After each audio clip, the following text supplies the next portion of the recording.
मधुबनी जिले के 21 पैक्सों में धान अधिप्राप्ति के बाद सीएमआर मतलब चावल को बिहार राज्य खाद्य निगम में जमा कराने में लापरवाही बरते जाने का मामला सामने आया है।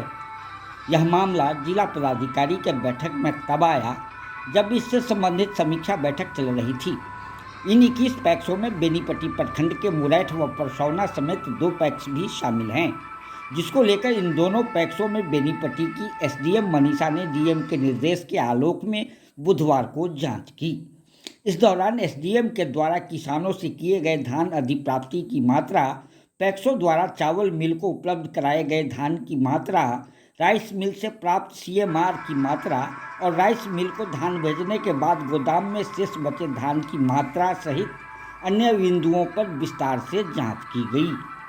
इसके साथ ही उन्होंने धान अधिप्राप्ति पंजी और राइस मिल को भेजे गए धान का ऑनलाइन और ऑफलाइन चालान सहित अन्य पंजियों का भी अवलोकन किया और नियमित रूप से संधारण करने का निर्देश दिया। परसौना पैक्स की जांच के क्रम में पैक्स अध्यक्ष सिद्धार्थ शंकर झा द्वारा एसडीएम को बताया गया कि अब तक 65 किसानों से 4305 कुंटल धान की खरीद की गई है, जिसमें 8 लॉट धान राइस मिल को भेजा जा चुका है और राइस मिल से 8 लॉट का 2320 कुंटल सीएमआर मतलब चावल राज्य खाद्य निगम को सुपुर्द किया जा चुका है। साथ ही 2 लॉट धान पैक्स गोदाम में रखा हुआ है। एसडीएम ने पैक्स अध्यक्ष को बचे हुए लॉट का धान शीघ्र ही राइस मिल को भेजकर सीएमआर उपलब्धता सुनिश्चित कराने को निर्देशित किया। एसडीएम ने स्टॉक, क्रय तथा बिक्री पंजी तथा ऑनलाइन एवं ऑफलाइन चालान का भी अवलोकन किया और कई निर्देश दिए। वहीं मुरैठ पैक्स गोदाम में भी अब तक हुए धान की खरीद की मात्रा, राइस मिल को भेजे गए धान की मात्रा, राइस मिल से प्राप्त सीएमआर की मात्रा सहित कई बिंदुओं पर विस्तार पूर्वक गहन जांच की, जहां पैक्स अध्यक्ष विद्यानंद झा और प्रबंधक सुधीर कुमार झा द्वारा एसडीएम को बताया गया कि अब तक 21 किसान से 3 लॉट 1293 कुंटल धान की अधिप्राप्ति की गई है।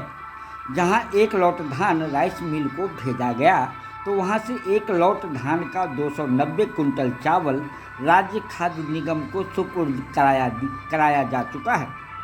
वहीं 2 लॉट धान अभी गोदाम में उपलब्ध है।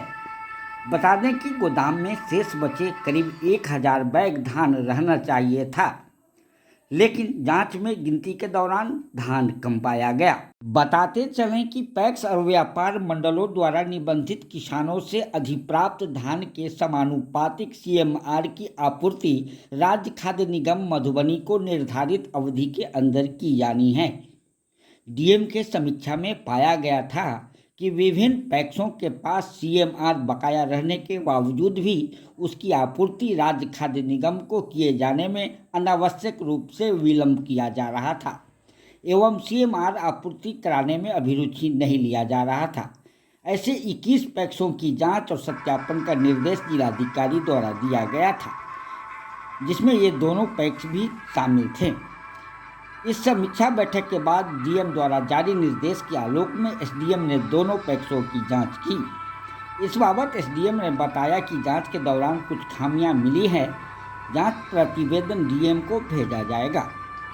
मौके पर बीसीओ सुरेश राम, पैक्स अध्यक्ष विद्यानंद झा, सिद्धार्थ शंकर झा, पिंटू झा, प्रबंधक सुधीर झा व आर्यन झा सहित अन्य लोग भी मौजूद रहे। वहीं जिले के अन्य पैक्सों में भी विभिन्न अधिकृत अधिकारी के द्वारा, जिन्हें प्रतिनियुक्त किया गया था, उनके द्वारा इन पैक्सों की जांच की गई, जहां धान अधिप्राप्ति और सीएमआर की मात्रा की जांच की गई। अब तक मिल से प्राप्त चावल और धान अधिप्राप्ति की मात्रा का अवलोकन किया गया, कागजातों का मिलान किया गया। इसके बाद कई आवश्यक निर्देश दिए गए। सभी अधिकारियों ने बारी बारी से बताया कि जांच प्रतिवेदन जिला पदाधिकारी को प्रेषित किया जाएगा। बताते चले कि आए दिन पैक्सों में इस तरह के मामले सामने आते रहे हैं, जिसको लेकर जिला प्रशासन विशेष रूप से सतर्क है और सावधानी बरत रहा है।